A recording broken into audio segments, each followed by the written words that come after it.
Les gars, j'espère que vous allez bien, donc moi ça va, donc je vous souhaite la bienvenue dans cette nouvelle vidéo. Comme hier, comme avant-hier, comme demain, comme après-demain, on se retrouve pour parler de l'actualité du FC Barcelone. Donc on va commencer par aborder le sujet du coach Koeman qui a parlé des blessures d'Ansu Fati et d'Ousmane Dembélé dans la presse hier.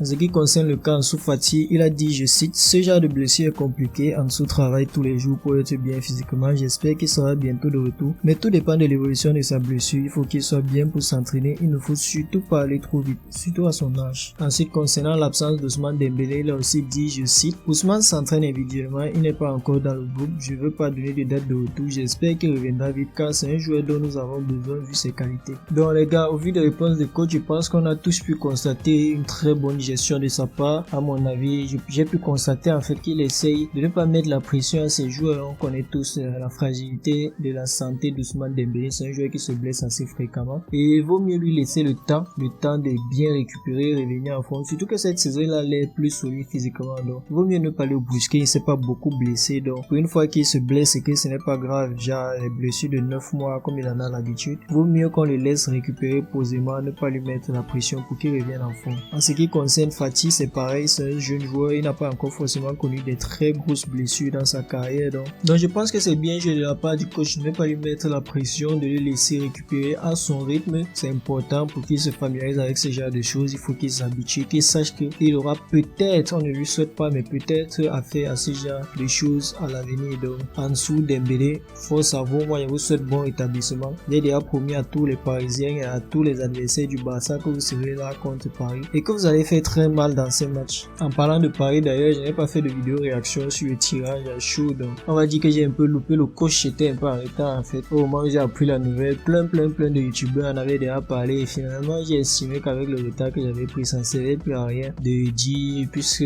ils avaient dit des très bonnes choses assez intéressantes, ça ne servait plus à rien de venir rajouter une couche sur tout ce qu'ils avaient déjà dit. Donc les gars, la prochaine fois on va essayer d'être à temps pour les réactions sur les nouvelles de ce genre. La prochaine info d'ailleurs tourne toujours autour de ce match. On a le coach Ronald Koeman qui s'est exprimé concernant le tirage et qui allait pas trop inquiet mais pas trop confiant non plus en fait. Donc il a dit des trucs du genre, on ne sait pas ce qui peut se passer jusqu'en mars. Donc le pari qu'on connaît aujourd'hui pourrait ne pas être le pari qu'on aura affronté ce jour-là, et le Barça qu'on connaît aujourd'hui pourrait aussi très bien ne pas être le Barcelone qu'on aura en mars, avec notamment les retours d'Ousmane Dembélé, je vous l'ai dit, Dembélé et Fati. Je pense que lorsqu'on aura ces joueurs-là à nouveau dans notre effectif, on pourra avoir droit à un nouveau FC Barcelone, puisque actuellement notre plus grosse galère, vous le savez, c'est le manque d'ailier. En fait, on se retrouve avec 3 numéros 10 pour jouer à 3 postes de 10 et 2 postes d'ailier, donc c'est pas ce qu'il y a de plus facile à gérer pour moi. Donc les gars, avant de parler de l'actualité mercato, on va essayer de parler de Koeman qui s'est à nouveau exprimé sur le cas Riqui Puig. Dans les médias, on l'accuse encore de ne pas faire jouer le jeune joueur pour des raisons extra sportives en fait, quoi, surtout après ce qui s'est passé contre Levante. Donc même si je ne suis pas forcément d'accord avec sa gestion du joueur, rien que s'il ne faut se baser que sur le match contre Levante, je vous dis les gars, il n'y avait pas la place pour Riqui Puig. Moi, à la place de Koeman dans ce match-là, je ne fais pas rentrer Puig puisque on galère déjà assez, on mène à peine 1-0.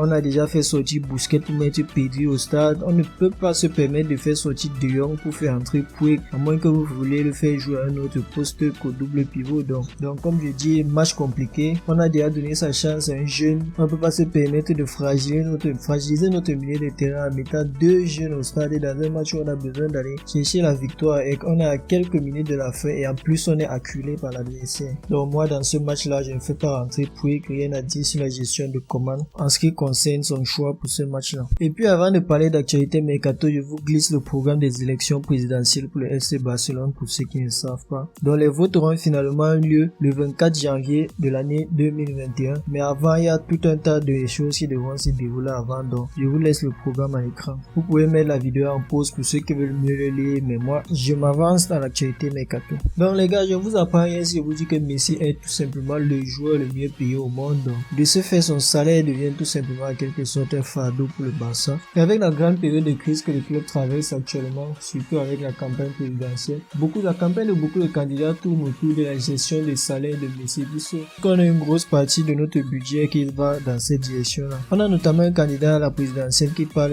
d'un projet pour mieux gérer le salaire de Messi, quoi. Et qui va permettre de renforcer l'équipe de même côté, puisqu'il estime que Messi a voulu partir, ce n'était pas pour des raisons d'argent, puisqu'il a déjà le plus gros salaire au monde en fait. Donc si l'Argentin voulait s'en aller, c'était pour rejoindre un projet sportif concret que le candidat Émilie Rousseau promet d'être tactique sur son règne, mais bien sûr à la condition de renégocier le contrat de Lionel Messi. Ensuite, c'est une piste qui est remontée assez souvent dans la presse. Barça s'intéresse à Boubacar Kamara et l'Olympique de Marseille qui parlait d'un transfert qui pourrait s'élever autour des 32 millions d'euros au premier abord. Se retrouve aujourd'hui à revoir le prix de son joueur et à parler de 60 millions d'euros.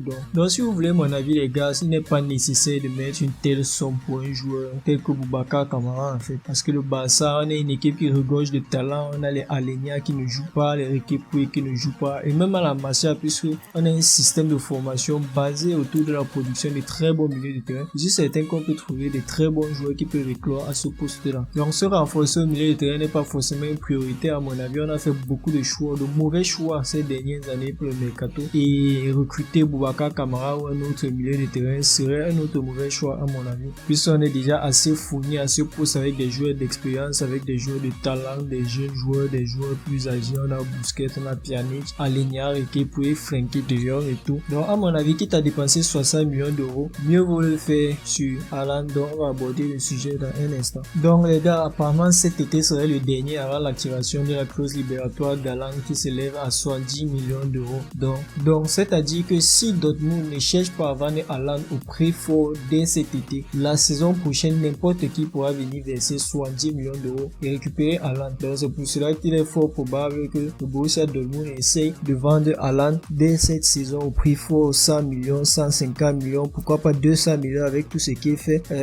Aux autres de voir comment ils négocient. Mais toujours est-il que s'ils ne vendent pas le joueur dès cet été pour engranger le maximum de profit, ils devront le laisser partir pour 70 millions d'euros et rien de plus dès la saison prochaine. Bien sûr, s'ils ne tentent pas de renégocier le contrat du joueur et de le prolonger chez eux avec tout ce qu'il fait. Mais je pense que à mon avis, si j'étais Haaland, je chercherais à partir. Donc Dortmund, c'est pas une équipe qui peut forcément te donner toute la gloire à laquelle ton talent peut te permettre de prétendre. En fait, Dortmund ne va pas aller te chercher une Ligue des Champions, Dortmund ne va pas aller te chercher la Bundesliga ou tous les trophées que tu désires. Si l'Allemagne c'est vraiment le pays de tes rêves, que c'est là-bas que tu désires jouer, je pense que le Bayern serait une meilleure option, surtout que je suis certain que le Bayern a envie de le recruter. Tout le monde a envie de recruter Haaland, ça ne se refuse pas avec tout ce qu'il est en train d'accomplir ces temps-ci. Toujours est-il que si on ne part pas chercher Haaland cet été, on a toujours l'opportunité de recruter Memphis Depay de l'Olympique de Lyon, puisque son contrat, il arrive en fin de contrat dès cette fin de saison, donc pour aller le recruter gratuitement, il faudra simplement peut-être compenser par un plus gros salaire. Mais bon, de toute façon, le joueur préfère ne pas se prononcer sur cette opportunité. Il parle toujours d'être le capitaine de Lyon, d'être concentré sur l'objectif de son club, de vouloir mener ses coéquipiers en tant que capitaine et de faire une bonne saison, quoi. Donc les gars, pour moi, le secteur offensif, on a besoin de renforcer. Suarez est parti, on n'a pas d'avance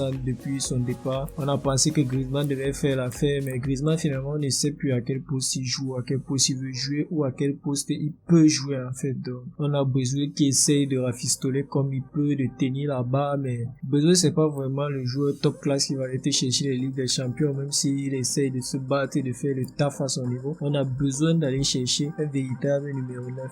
Donc pour parler à ce problème là, à mon avis on va devoir faire un choix entre Griezmann ou Coutinho. Donc Griezmann, Coutinho à l'heure actuelle c'est un peu comme la femme, j'ai envie de dire, tu prends entre les deux, tu choisis ta part de mot de tête, tu laisses l'autre. Mais mon gars, n'essaye surtout pas de gérer les deux mots de tête à la fois, tu risques de laisser ta peau avant le temps. Donc si vous voulez mon avis à ce sujet, moi je vends Griezmann, c'est pas moins de 100 millions d'euros, aux alentours 50 à 100 en fait qu'on peut empocher grâce à la vente de Griezmann à mon avis. Avec cet argent là on peut se battre pour essayer d'aller récupérer Haaland dès la saison prochaine. Je fais partie de Griezmann, pourquoi? Parce que Coutinho encore. Coutinho c'est un joueur qui peut se mettre au service du collectif en fait avec un bon numéro 9 comme Haaland, avec Lionel Messi à ses côtés et potentiellement Dembélé s'il réussit finalement à tenir sur la durée en fait physiquement avec toutes ces blessures récurrentes qu'on connaît. Coutinho peut s'avérer être le numéro 10 dont on a besoin pour se mettre au service de ces trois attaquants là et finalement sublimer notre attaque, contrairement à Griezmann qui va une fois de plus aller chercher à se mettre dans la bataille pour être le leader de l'équipe et tout. Et bref, on connaît déjà,